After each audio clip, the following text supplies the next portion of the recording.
Ang dami ng pagkain na iyong dapat makonsumo para makasiguradong mapapanatili mo ang isang healthy na timbang ay maaaring kaiba mula sa iyong kaibigan, asawa o kamag-anak.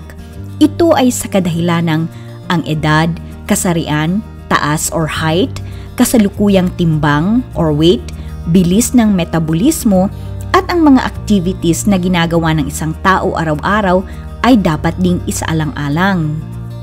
Para makaiwas sa sobrang pagkain, makakatulong ang mga sumusunod.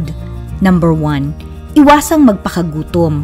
Ang ibang tao ay nagsasagawa ng tinatawag na intermittent fasting, kung saan ang isang tao ay may panahon na siya ay kakain sa regular na schedule at may panahon din naman na siya ay mag-aayuno or hindi kakain. Itong cycle na ito ng pagkain ng regular at pag-aayuno or fasting ay kalimitang ginagawa ng ilang tao para sila ay makapagbawas ng timbang. Ngunit ito ay hindi para sa lahat.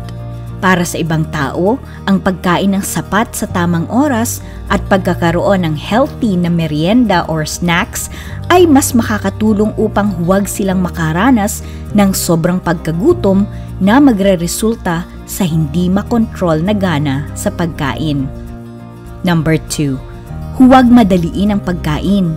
Iwasan ang pagkain kung ikaw ay nanonood ng TV o kaya naman ay habang gumagamit ka ng iyong cellphone. Makakabuting i-enjoy mo at lasapin ang bawat pagkain iyong isinusubo. Nguyain ng maayos ang bawat pagkain.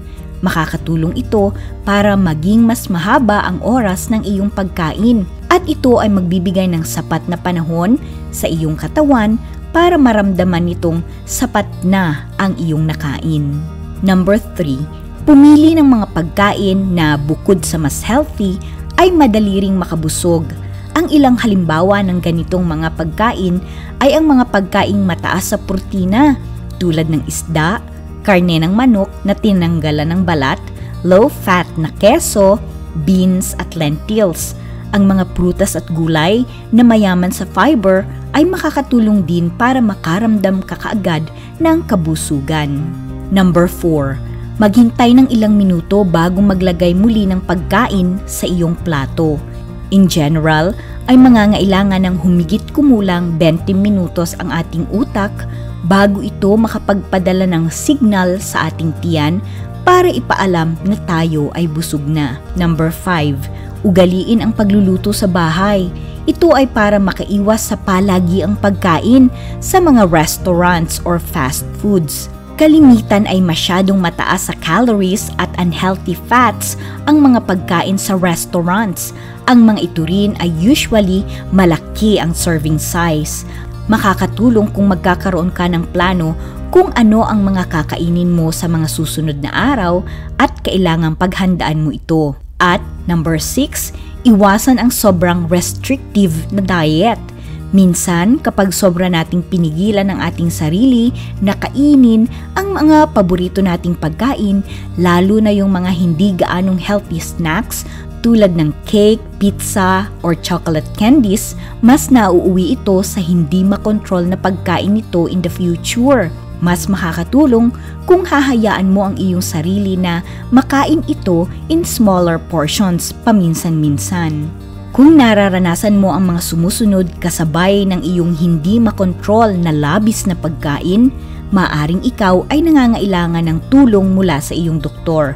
Una, nakakaranas ka ng matinding stress o pakiramdam na sobra kang nahihiya sa iyong eating habits.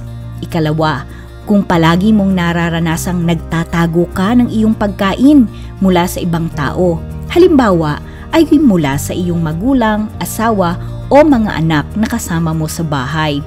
At ikatlo, kung hindi mo makontrol ang iyong pagkain at ito ay nagdudulot na ng pinsala sa iyong pisikal na kalusugan.